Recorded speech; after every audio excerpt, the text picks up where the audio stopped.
한 달에 수천만 원을 버는 유튜버들이 늘면서 구독자 수를 조작해주는 업체까지 등장했다는 소식 어제 전해드렸습니다. 자, 이것만큼이나 논란이 되는 게 유튜버들에 대한 과세 문제인데요.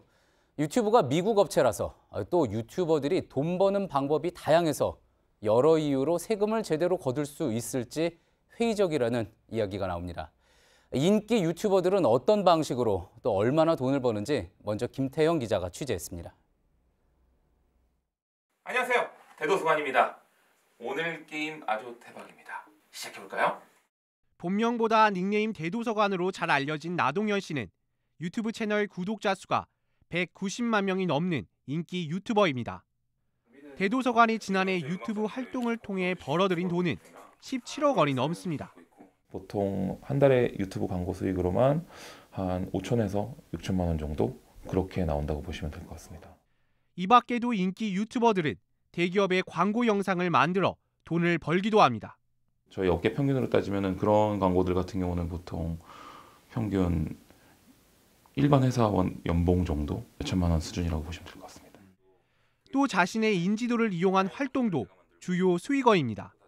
출연료라든가 뭐 책을 쓴다던가 아니면 행사를 한다던가 혹은 뭐 쇼핑몰을 하시는 분들처럼 뭐 부가적인 수익이 또 있을 수 있고요. 이렇게 해서 인기 유튜버들이 한 해 올리는 매출은 평균 수십억 원에 달합니다. 지난해 한국방송통신전파진흥원에 따르면 유튜버 팜팜토이즈가 31억 6천만 원, 캐리와 장난감 친구들이 19억 3천만 원 등의 유튜브 광고 수익을 올린 것으로 파악됩니다.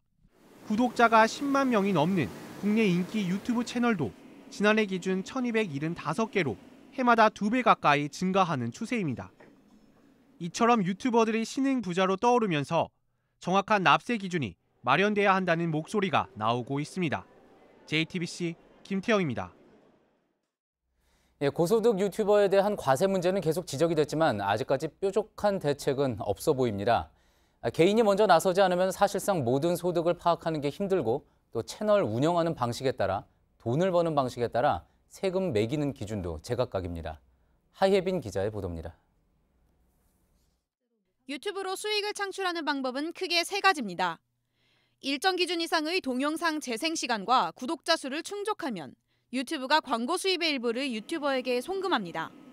유튜버와 광고주가 직접 계약을 하거나 구독자들이 후원금을 주기도 합니다. 소속사가 있는 유튜버는 회사를 통해 수익금을 받거나 광고 계약을 해 소득의 3.3%가 원천 징수됩니다. 소속사가 없는 개인 유튜버는 국세청에 직접 소득 신고를 하고 세금을 냅니다.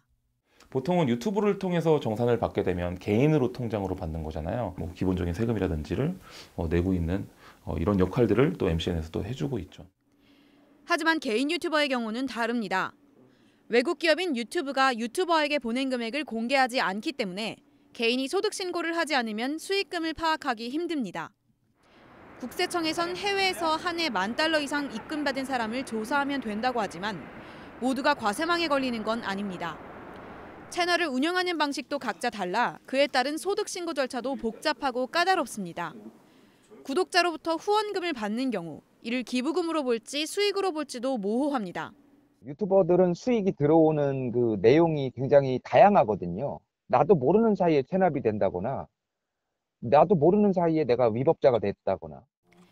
소득이 있으면 신고를 해야 한다는 유튜버들의 인식도 중요하지만 쉽게 신고하고 납부하는 절차를 국세청에서도 마련해야 한다는 게 전문가들의 지적입니다. JTBC 하혜빈입니다.